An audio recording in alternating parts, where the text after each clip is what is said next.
नमस्कार दोस्तों, आप सभी का हमारे YouTube channel the study switch में बहुत बहुत स्वागत है। आज हम आपके बीच बड़ा ही अनाउंसमेंट करने वाले हैं, यानी कि आज से हमने क्लास 10 की मैथ तो चली रही है हमारी ऑलरेडी, और आज से हमने क्लास 9 की मैथ भी स्टार्ट कर दी है। बिल्कुल जीरो लेवल से पढ़ेंगे और बिल्कुल कंप्लीट कोर्स करेंगे। यानी कि आज हम एक्सरसाइज 1.1 से पढ़ने वाले हैं, और इससे पहले हमने एक इंट्रोडक्शन क्लास भी देखी थी 9 की, यानी कि नंबर सिस्टम, सारे ही नंबर सिस्टम के बारे में हमने चर्चा की थी। आपने अगर वो वीडियो नहीं देखी तो देखिए, क्योंकि आपकी जो 1.1, 1.2 और 1.3 होने वाली है वो कंप्लीटली नंबर सिस्टम पे पूरी है रेट है। क्या जीरो, क्या रैशनल नंबर है क्या, और रैशनल इरेशनल, चाहे वो प्राइम नंबर हो, रियल नंबर हो, कंपोजिट नंबर हो, है ना, इवन ऑड हो, ये होल नंबर हो, सारे ही नंबर के विषय में आपको जरूर जानना चाहिए। क्योंकि जब तक आपको नंबर सिस्टम के बारे में पता नहीं चलेगा कौन सा नंबर क्या है, नेचुरल नंबर क्या होते हैं, होल नंबर क्या होते हैं, और आपके इवन नंबर क्या होते हैं, ऑड नंबर क्या होते हैं, रैशनल इरेशनल नंबर क्या होते हैं, तब तक आप आपकी जो प्रश्न वाली एक्सरसाइज 1.1, 1.2 यानी कि चैप्टर नंबर 1 है वो आप नहीं कर पाएंगे। तो इसलिए मैंने सबसे पहले जो इंट्रोडक्शन क्लास में मैंने सारे ही नंबर के विषय में कंप्लीटली एक वीडियो डाली है और कंप्लीटली उसमें पढ़ाया है, बिल्कुल डिटेल से हर एक नंबर के विषय में हमने उसमें चर्चा की है। चलो बिना देर किए हम ज्यादा बात नहीं करेंगे, लेकिन फिलहाल में कुछ चीजें आपके साथ डिस्कस करने वाली चीजें इसलिए है कि सबसे पहले तो लोग कहते हैं कि 9 की मैथ जो है वो चलो ठीक है, बोर्ड की नहीं है, निकाल लेंगे, पास हो जाएंगे, पासिंग मार्क्स आ जाएं बस। लेकिन मेरा कहना ये है कि अगर आपको 10th में अच्छे परसेंट बनाना है, देखो क्लास कोई सी भी हो, नॉलेज के लिए तो पढ़ना ही पड़ता है। और मैथ एक ऐसा सब्जेक्ट है, चाहे वो लोकल क्लास हो चाहे अच्छी, हमें मैथ जो है वो पढ़ना चाहिए अच्छे से। क्योंकि आप स्टेप बाय स्टेप देखते हैं, जो आपने 6 में पढ़ा वो 7th में मिलेगा आपको कंप्लीट 90% वही मिलेगा। जो आपको 7th में पढ़ा वो 8th में मिलेगा, जो 8th में पढ़ा वो 9th में मिलेगा, और जो 9th में पढ़ा वो 10th में मिलेगा। अगर आप 9th में, मेरा कहने का सीधा सा तात्पर्य ये है कि अगर आप क्लास 9th में मैथ अच्छे से पढ़ लेंगे तो आपको 10th में बिल्कुल प्रॉब्लम होने वाली नहीं है। क्योंकि मैं जहां तक पढ़ाता हूँ 9th और 10th का, तो मैंने देखा है कि 9th का थोड़ा हार्ड हो सकता है मैथ, लेकिन 10th का इजी है। यानी कि आपने 9th का अच्छे से पढ़ लिया तो आपको 10th में किसी भी प्रकार की कोई प्रॉब्लम होने वाली नहीं, बिल्कुल भी समस्या नहीं होने वाली। इसलिए क्लास 9 का भी मैथ पढ़ें, क्लास 10 का भी पढ़ें। हमने 9 का आज से स्टार्ट कर दिया कंप्लीट, हम पूरा कोर्स देखेंगे एक्सरसाइज 1.1 से, और हर एक्सरसाइज को कंप्लीटली पढ़ेंगे हम, और जितनी भी आपकी एक्सरसाइज होगी सारे हम उसका सॉल्यूशन देखेंगे।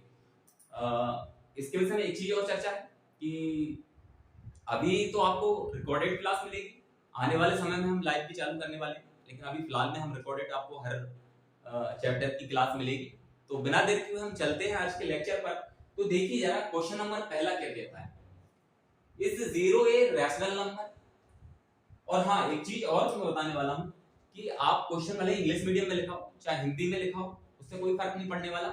हम जो है वो डिस्कस दोनों में ही करते हैं, हिंदी मीडियम से हो चाहे आप इंग्लिश मीडियम से, आपको किसी भी प्रकार की कोई प्रॉब्लम नहीं होगी।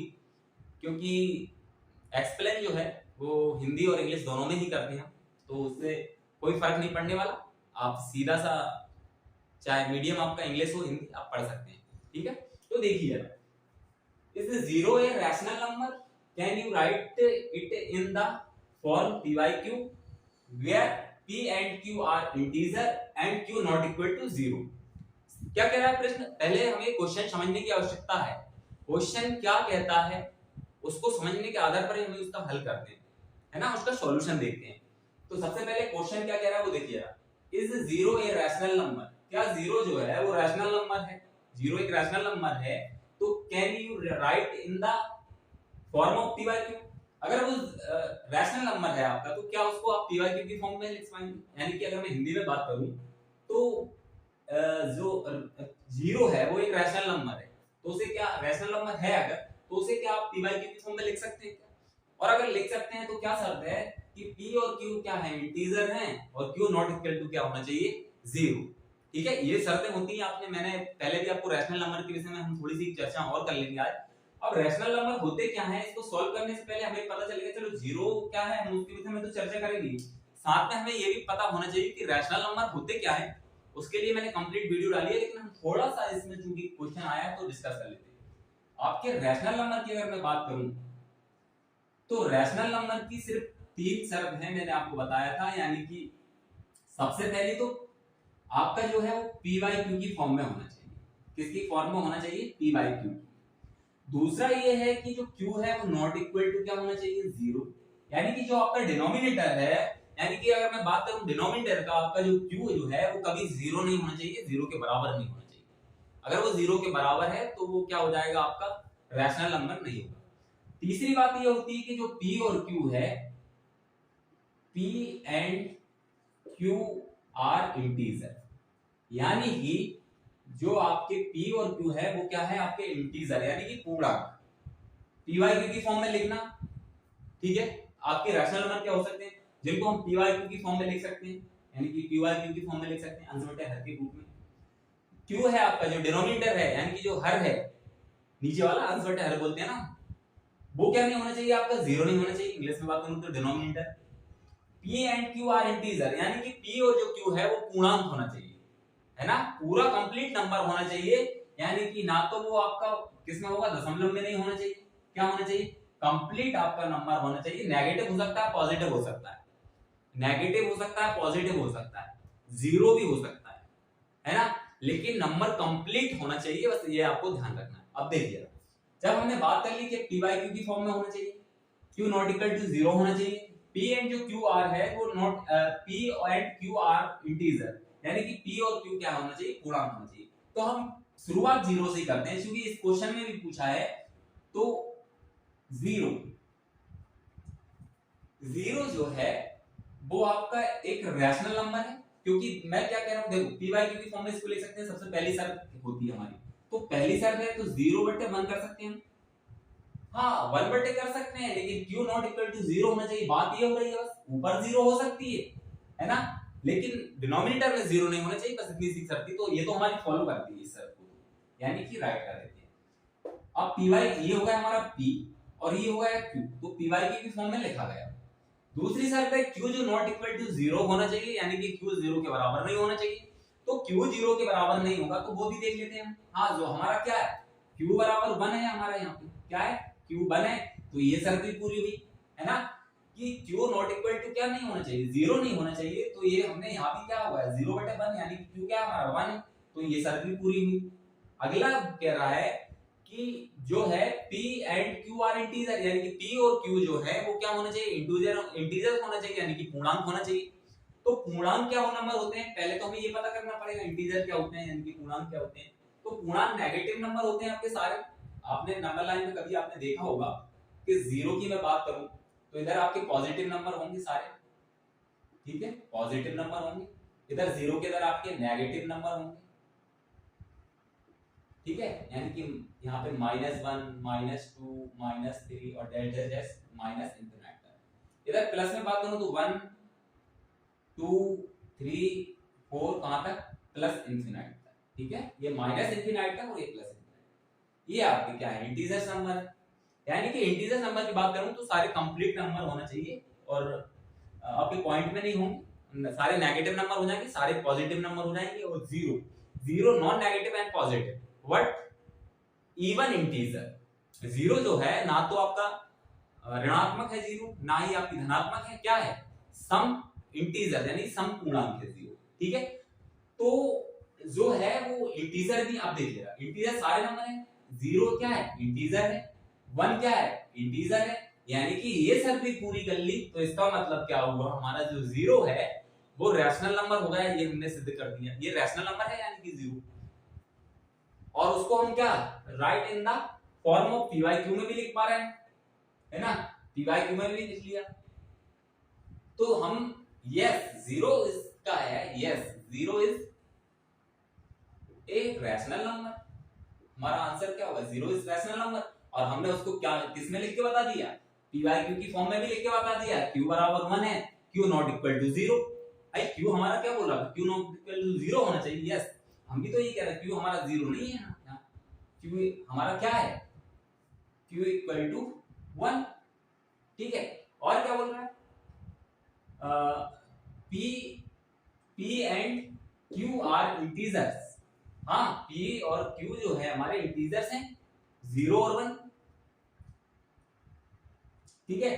तो ये हमारा इसका सॉल्यूशन था, उसमें कुछ देखने को हमें ज्यादा मिला नहीं, बस इतना सा पूछा था हमने तो हमने ये समझा बस, yes 0 is the rational number, ठीक है। क्यों है उसके पीछे मैंने आपको बता दिया है, कि रैशनल नंबर को पी बाय क्यू की फॉर्म में लिख सकते हैं, क्यू नॉट इक्वल टू 0 होना चाहिए और आपके P and Q R integers होना चाहिए। तो ये सारी शर्तें पूरी कर रहा है, इसका मतलब क्या है हमारा, yes 0 is rational number, q not equal to 0 but q equal to 1। ठीक है, तो नेक्स्ट क्वेश्चन करें, ये सिंपल क्वेश्चन है। अगला सवाल हमारा क्या कहता है, सेकंड सवाल देखते हैं, find 6 rational number between 3 and 4। यानी कि अगर मैं हिंदी में बात करूं तो हमें 3 और 4 के बीच, यानी कि बिटवीन मतलब के बीच, 3 और 4 के बीच हमको 6 यानी कि रैशनल नंबर फाइंड करना है, यानी कि निकालना है। इन दोनों के बीच में हमें कितने नंबर निकालना है, 6 rational number. Find 6 rational number between 3 and 4। तो हमें क्या करना है, 3 और 4 के बीच कितने रैशनल नंबर निकालना, हमें 6 रैशनल। एक चीज सबसे पहले मैं आपको बता देता हूं आपके नॉलेज के लिए कि जो 3 और 4 है उनके बीच जरूरी नहीं आपको 6 ही रैशनल नंबर, क्या है 6 ही रैशनल नंबर। इन दोनों के बीच बहुत सारे रैशनल नंबर आपको मिल जाएंगे, ऐसे नहीं सिर्फ 6 पूछा है। अगर मैं कहूं तो बहुत सारे नंबर इन दोनों के बीच होंगे रैशनल। ठीक है, तो कई तरीके हैं इसको निकालने के लिए, यानी कि फाइंड करने के लिए, हमें निकालने के लिए फाइंड द 6 रैशनल नंबर। 6 क्या हम बहुत सारे निकाल सकते हैं इनके बीच, है ना। तो आपको इजीली तरीके से मेथड बताते हैं, बहुत सारी मेथड है इसकी। मैं आपको दोनों मेथड बताऊंगा, आपका देखिए जाए। जैसे मैं बात करूं तो मेथड फर्स्ट,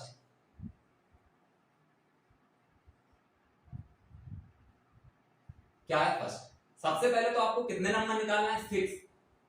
तो 6 में एक जोड़ लो, हम सॉल्यूशन की बात कर रहे हैं।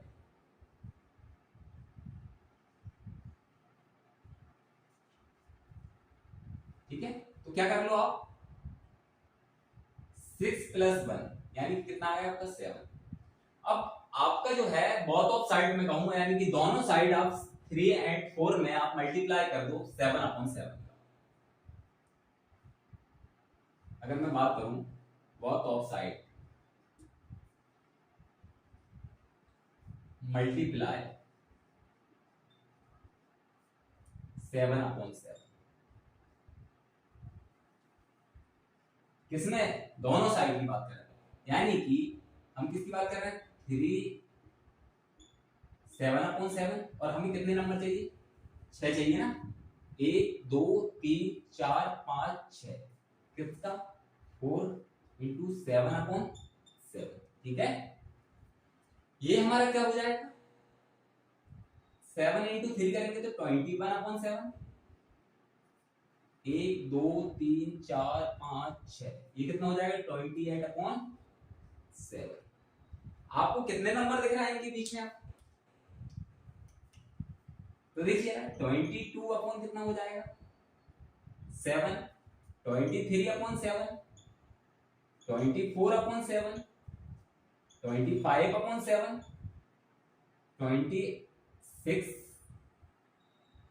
26/7 और 27/7। ठीक है, यानी कि 1 2 3 4 5 6 नंबर चाहिए थे हमें, तो निकाल दिए। अब इनकी जगह आप क्या लिख सकते हो, किसके बीच, 3 और 4 के बीच। तो आ गया समझ में, ये हमारा जितने नंबर चाहिए उसमें एक ऐड करो और बोथ ऑफ साइड यानी कि दोनों में क्या कर दो, उसी संख्या से अंश और हर में यानी कि ऊपर और नीचे दोनों में क्या कर दो, उसका मल्टीप्लाई कर दो।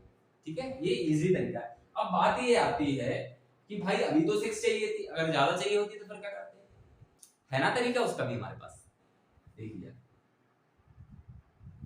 उसका भी हमारे पास बहुत अच्छा तरीका है कि जो है यहीं से बता दूं डायरेक्ट, ये भी डायरेक्ट बता सकता हूं यहां से। क्या था हमारा,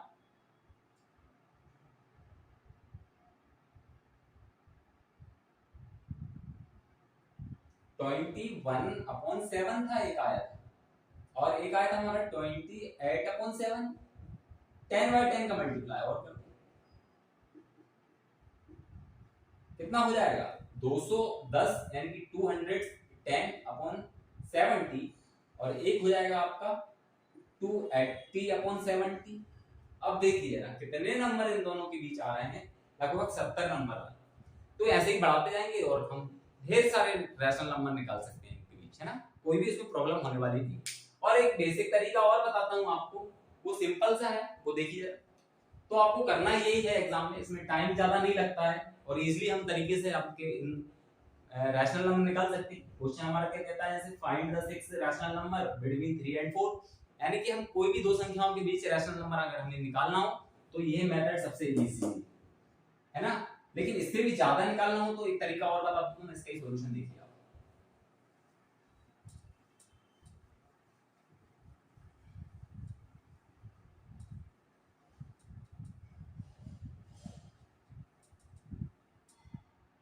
एक तरीका और देखिए आप, हम बात किसकी कर रहे हैं, 3 और 4 के बीच की। तो आपको पता है कि रैशनल नंबर है तो पीवाईक्यू की फॉर्म में तो होते ही है, ठीक है, यानी कि पीवाईक्यू की फॉर्म में हो गया। अब दोनों साइड आप क्या करो, 10/10 से मल्टीप्लाई करो। किससे कर दो, 10/10 से ही क्यों कर दो, क्योंकि एक संख्या है, ठीक है, 10/10 से हम कर देते हैं तो देखिए अब कुछ नहीं बचता है ना, इसलिए हम सवाल को बनाने के लिए 10/10 से बहुत साइड मल्टीप्लाई कर देते हैं। इधर भी हमने 10/10 से कर दिया और इधर भी हमने 10/10 से कर दिया। ये हमारा क्या हो जाएगा, ये हमारा हो जाएगा 30/10 और ये हमारा क्या हो जाएगा 40/10। कितने सारे नंबर मिल गए मुझे, 31/10, 32/10, 33/10, 34/10, 35/10, ठीक है ना, बहुत सारे नंबर हमें मिल चुके हैं। और भी नंबर हम 39 तक लिख सकते हैं, कहां तक, 39/10 तक लिख सकते हैं, ठीक है। तो ये तरीका ये हो जाएगा हमारा।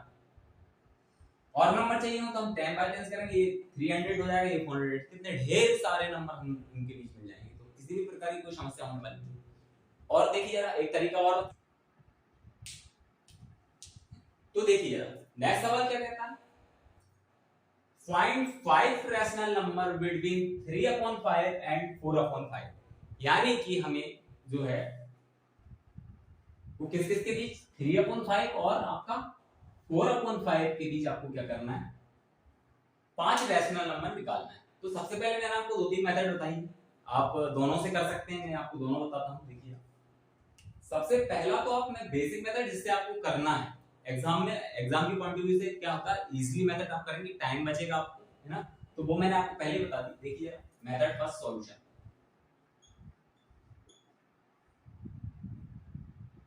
क्या करें आप, बोथ ऑफ साइड यानी दोनों साइड क्या करते हैं, 10/10 से मल्टीप्लाई कर देते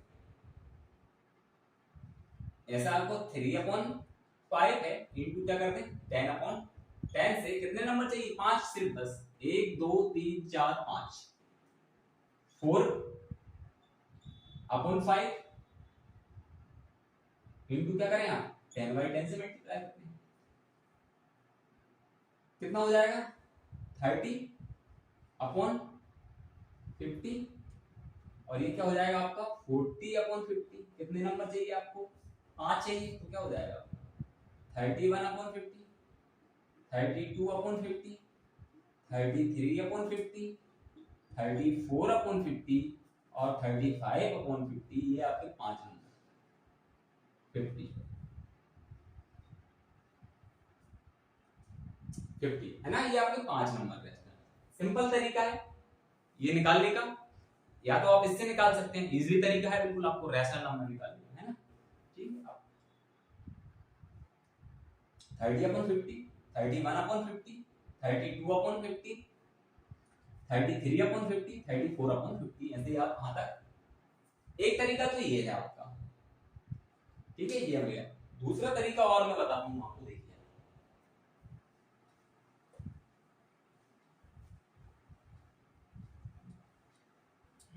एक तरीका मैंने आपको बताया था, कितने नंबर निकालना है आपको, आपने कहा 5, तो 5 में +1 कर ऐड कर दीजिए, कितना हो गया आपको 5 + 1 आपका 6।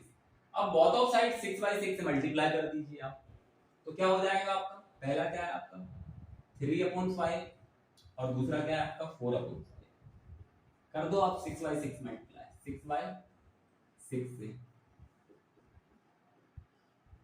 ये क्या हो जाएगा आपका 18/30 और ये क्या हो जाएगा आपका 6 में मल्टीप्लाई करो 24 इधर कुछ ये हाँ 30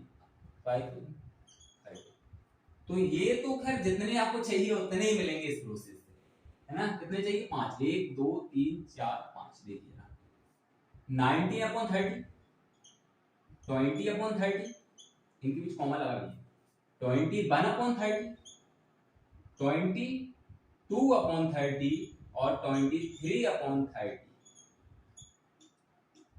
कितने मिले 1 2 3 4 5 हमें उतने ही मिलेंगे जितने चाहिए। किसके बीच की बात कर रहे थे 4/5 की बात कर रहे थे और हम बात कर रहे थे 3/5 की बीच। तो ये आपकी दूसरी मेथड, ठीक है। एक और मेथड बेसिकली मैं बता देता हूं। देखिए मेरा काम है आपको सारे मेथड बताना, आपको जो इजी लगे वो आप एग्जाम में उसको कर सकते हैं। मेरे हिसाब से मैंने बता दिया आपको इजी पहली वाली है, आप 10/10 का मल्टीप्लाई करिए और ढेर सारे रैशनल नंबर निकालिए, और भी चाहिए तो 100/100 का कर दो, ठीक है। कई सारे नंबर आपको निकालना। चलो दूसरी एक और हमने जो पहले सवाल में देखी थी हमने कि मल्टी हम क्या करते हैं दोनों नंबर को जोड़ के, जैसे आप दोनों नंबर को ऐड करते हैं, जैसे मैंने कहा आपको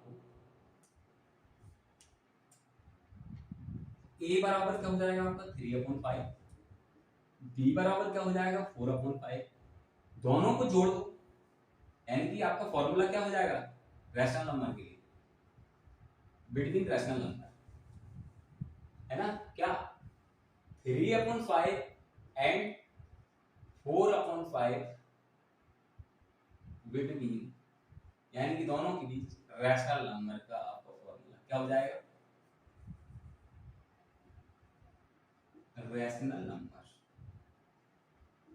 क्या हो जाएगा a+b/2 यानी कि दोनों को ऐड करके 2 का भाग दे दूं 20 का नंबर आ जाएगा आपका। क्या हो जाएगा 3/5 प्लस 4/5, ठीक है, और डिवाइड कितने से कर दूं 2 से। लंबी प्रोसेस है लेकिन हमें आना भी चाहिए ना सारी चीजें। तो सबसे पहले तो आपको एक चीज पता होना चाहिए कि 5 और 5 का एलसीएम क्या आएगा 5 आएगा, 2 मल्टीप्लाई, लेकिन आपको जब आपके जो डिनोमिनेटर है वो सेम है यानी कि दोनों क्या है सेम है 5 5, तो कुछ मत करो एलसीएम वही आ जाएगा, ऊपर वाली संख्या को जो होता है जोड़ दो। तो क्या आ जाएगा हमारा ये आ जाएगा आपका ऊपर का जाएगा 3 और 4 जुड़ जाएंगे तो 7, नीचे 5 आपका आया और नीचे इसके में 2 है। अब देखिए ना इस 2 का क्या होने वाला है, तो ये 2 जो है आपका डिनोमिनेटर में गुणा हो जाएगा जब इस तरीके के सवाल आएगा, क्योंकि देखिए जरा इसके नीचे कुछ नहीं है तो 1 मान ले। अब आपको एक सरल तरीका बताता हूं, जब भी ऐसी पोजीशन आए तो आप उंगली ऐसी रखिए और यहां लाइए और इसको ऐसी कर दीजिए, यानी कि आप देख पा रहे हैं जो ऐसी उंगली होगी तो 2 कहां जाएगा यहां और 1 कहां जाएगा यहां, तो यानी कि 2 हमारा मल्टीप्लाई कहां हो जाएगा 5, यानी कि हमारा क्या आ जाएगा 7/5 into 2, ठीक है। तो यानी कि कितना हो जाएगा 7/10, ठीक है। तो ये हमारा क्या हो गया, तो देखिए जरा नेक्स्ट क्वेश्चन क्या कहता है, लास्ट सवाल है आज का हमारा 1.1 का। क्या कहता है देखिए state whether the following statement, कुछ हमें स्टेटमेंट दिए हैं आर ट्रू और false, give reason for your answer.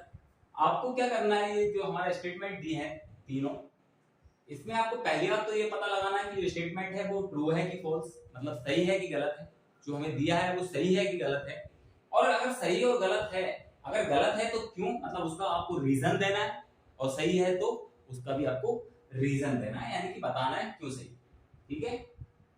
State whether the following statement and true, यानी कि जो हमें दिया है, जो हमें कथन दिया है, स्टेटमेंट मतलब कथन है, जो कथन दिया है वो सही है कि गलत, और सही और गलत है, अगर सही है तो क्यों और गलत है तो देखिए every natural number is a whole number, तो आंसर हम इधर कर दें कोई दिक्कत नहीं। Every natural number is a whole number, क्या सारे ही नेचुरल नंबर क्या है आपके पूर्ण है, पूर्णांक संख्याएं, यानी सारी प्रकृति से जो संख्याएं हैं वो क्या आपकी पूर्ण संख्याएं हैं। तो उससे पहले आपको एक चीज पता होना चाहिए कि आपके जो नेचुरल नंबर है वो कहां से स्टार्ट होते हैं।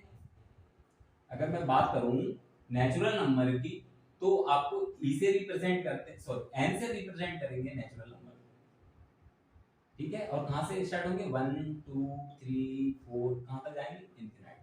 जबकि मैं होल नंबर की बात करूं तो 0 से स्टार्ट होंगे, 0 से स्टार्ट होंगे और कहां तक जाएंगे 1 2 3 4 कहां तक जाएंगे इंफिनिट तक। यानी कि पूछा क्या है एवरी नेचुरल नंबर, यानी कि every natural number is a whole number. क्या सारे नेचुरल नंबर जो होल नंबर है? यस। अगर मैं इसको डायग्राम की तरह समझाऊं, इसका रीजन दूं आपको, क्या बोला है रीजन, अगर मैं इसका रीजन दें तो क्या हो जाएगा, अगर मैं एक डायग्राम बनाऊं तो ये आपके होल नंबर हो गए और उसी में आपके क्या हो जाएंगे, ये नेचुरल नंबर हो जाएंगे। क्यों? क्योंकि नेचुरल नंबर कहां से स्टार्ट हो रहा है 1 से, और होल नंबर कहां से हो रहा है 0, यानी कि सारे ही नेचुरल नंबर इसमें समा गए ना पूरे, ये देखिए। ठीक है, तो ये छोटा सा स्टेटमेंट, ये हमें रीजन के साथ ऐसे डायग्राम बना देना है, या फिर हम नेचुरल नंबर लिख देंगे और होल नंबर लिख देंगे, ऑटोमेटिकली एग्जामिनर समझ जाएगा।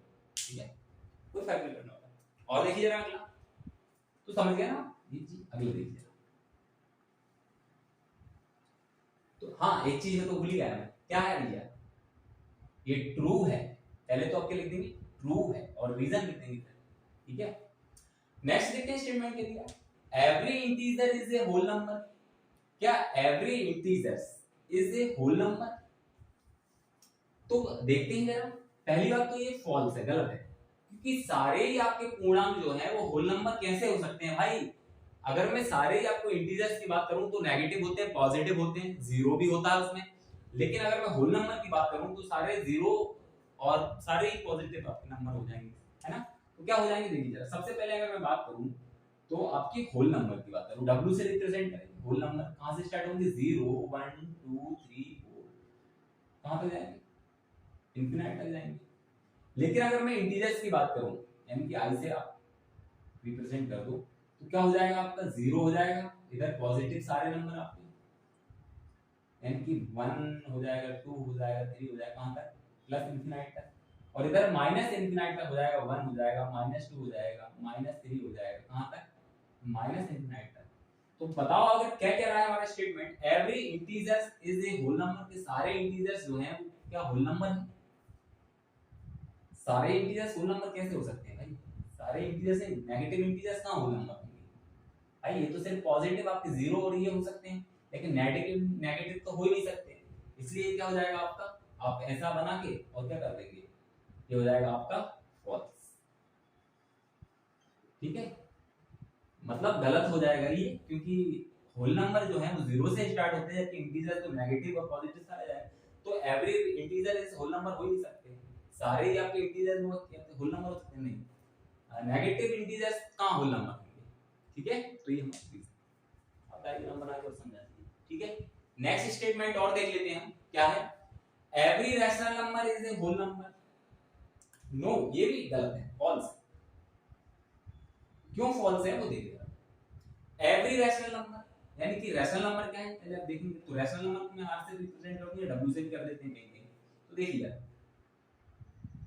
रैशनल नंबर क्या होते हैं आपके, 0 1/1 हो जाएगा, 1/1 हो जाएगा, 1/2 हो जाएगा, 1/3 हो जाएगा, 4/5 हो जाएगा, ये सारे जो, ठीक है।